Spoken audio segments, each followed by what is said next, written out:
Hello, everybody. Welcome to today's edition. Oh, my microphone got a little out of control there. Welcome to today's edition of Parenting Together. Today we're going to do a different breathwork pattern, and we're going to talk about what it means to be in the green zone, or how to recognize when you're in the green zone, or according to polyvagal theory, how to recognize when you are in a ventral vagal state, and how to recognize when your kids are in a ventral vagal state as well. I hope everybody had a good weekend. If you were able to spend some extra time with family or doing something cool or fun or different over the holiday weekend, feel free to share it in the comments, I guess. And what is it that you did? How did you spend your holiday time with your family? Okay, so today's breathwork technique that we're going to do is one that is commonly taught in schools. I was actually at a function for my daughter and was talking to her health teacher. She's in middle school, and so she was with her health teacher, and we were talking about anxiety and stress that the kids are feeling, and the teacher showed me the book that they teach from to help kids develop some skills to be able to manage anxiety and stress, and box breathing was the breathing technique that was in there. And so I will be honest, box breathing is one of the first techniques that I learned, and it did not work for me. But I know that it works for a lot of people, and I heard about it through someone named Jocko Willink, who was an ex-Navy SEAL, and he talked about Navy SEALs using this when they're in stressful situations to be able to stay calm and be able to remain focused. And so, but it hasn't been helpful for me, but I do want to teach it just in case it resonates with any of you and is something that you guys can use. I did one time I was at a festival, and I was waiting in line for the food at the food trucks, and the lines were really long, and for some reason I didn't have my phone, which is unusual. My daughter must have taken it or something like that, and the rest of my family was somewhere else while I was getting the food. And I thought, you know what, I'll box breathe, and did that while I was waiting for the food, and just it entertained me at the very least, and I was able to just be able to notice what was going on around me, appreciate the people who were there. So anyways, that's my experience with box breathing. The way the technique works is we are going to inhale for 4 seconds, and then we're going to hold that breath for 4 seconds, and then we'll exhale for 4 seconds, and then we'll hold that exhale at the bottom for 4 seconds. And so that's where it gets its name from, the box, where the inhale for 4, hold for 4, exhale for 4, hold for 4, and you just keep repeating that pattern, and we will do that for 5 minutes. Okay.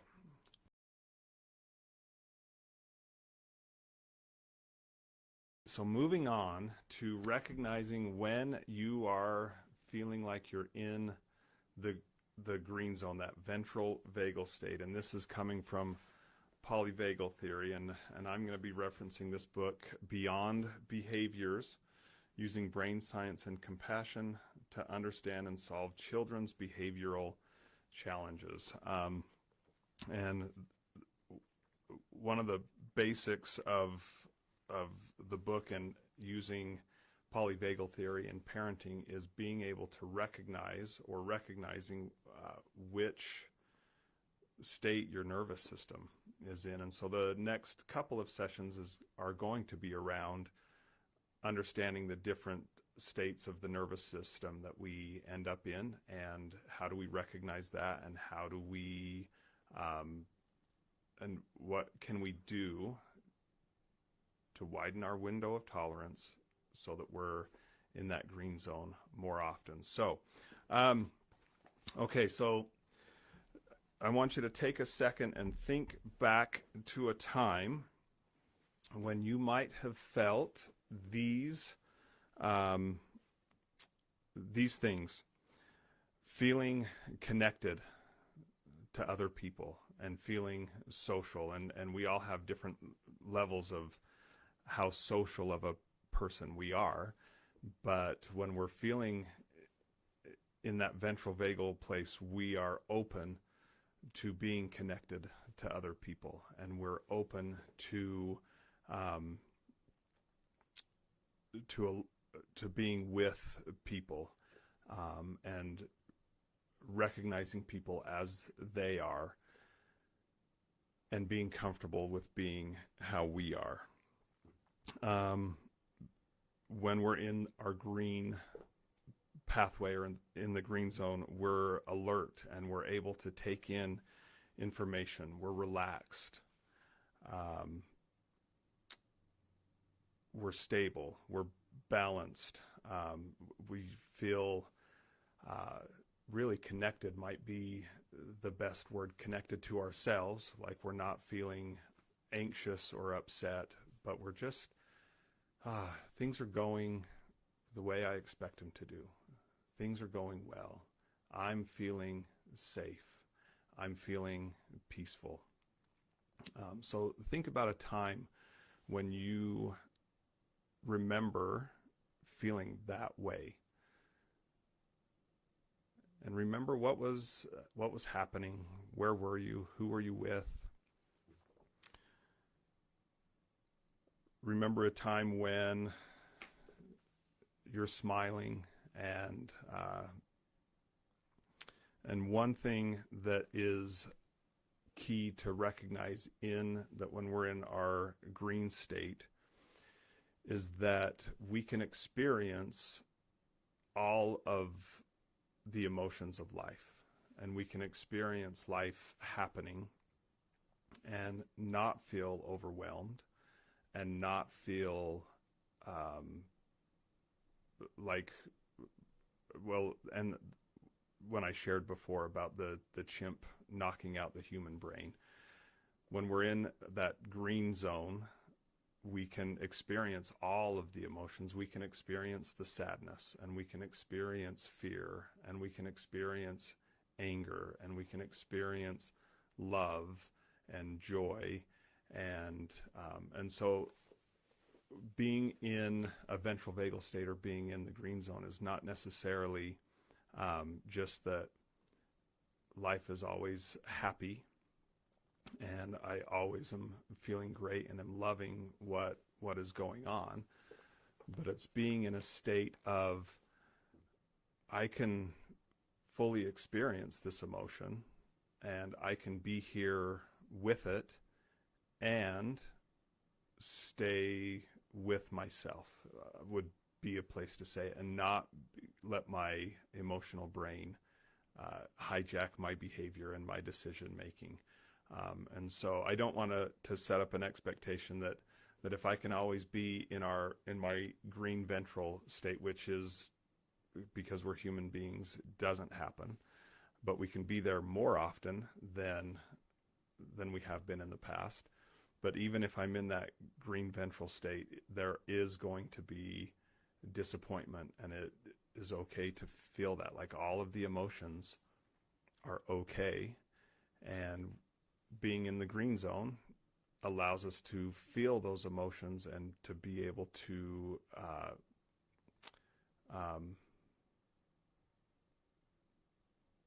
still experience them without trying to avoid them, I guess, would be a way to say it.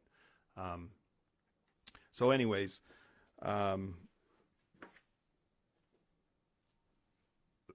that's how you can recognize when you're in that place.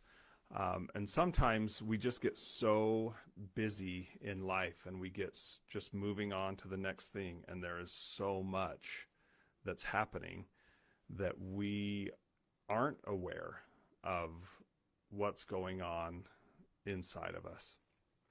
And so um, that's the first step. And the first thing is to become aware of, okay, what is going on? If I'm feeling triggered and if I'm feeling anxious and upset, noticing that and acknowledging that and being, oh, okay, I'm feeling triggered. I'm not in my green zone. And it's easy. Oh, maybe I'll say it this way. It seems to be easier to notice when we're not in that ventral vagal state, when we are triggered and when we are upset, than to appreciate and notice when we are feeling good and when we are being present and connected with other people. Because when that's happening, we're just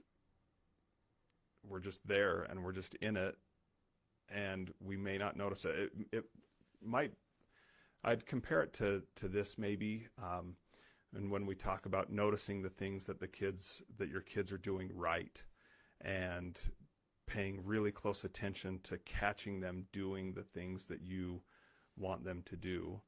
And it takes work to be able to do that, because when they're doing the things that you want them to do, that's when life is going along peacefully and easily. And there are other things to be doing and focusing on.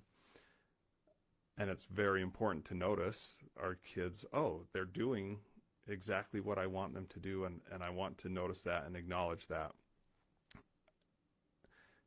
It seems similar to me that we can notice ourselves in the same way when we are feeling good and when we're having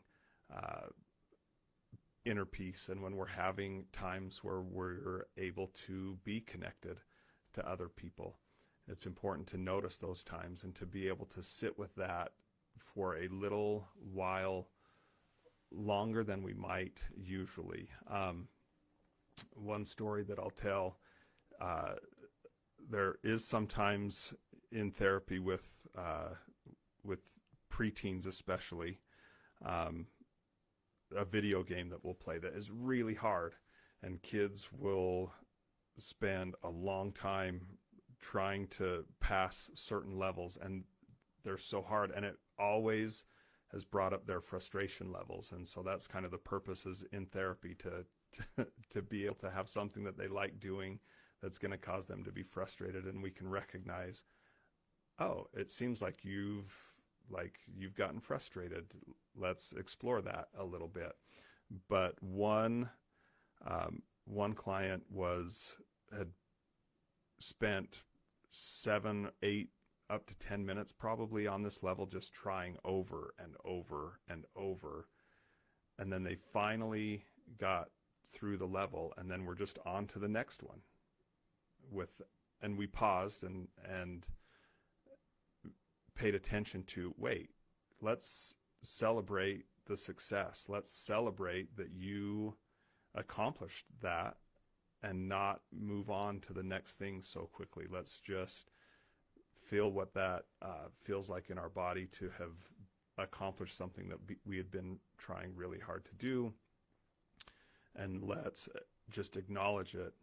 And so that's the challenge for the next couple days, as we're out of time, is to pay attention to when you're in that good ventral vagal. We call it, with your kids in therapy, a lot of times we'll talk about the owl brain and being in your owl brain. Notice the times over the next couple of days when you're in your owl brain, and when you're feeling safe and connected to others, and when you're feeling like you have that space to tolerate all of the emotions, and to be able to do it well. And then sit with that for a little bit and just enjoy that feeling and acknowledge that you're there. And next time we will talk about the sympathetic nervous state and what that looks like when you're in the red zone. Bye, everybody. Thanks for being here.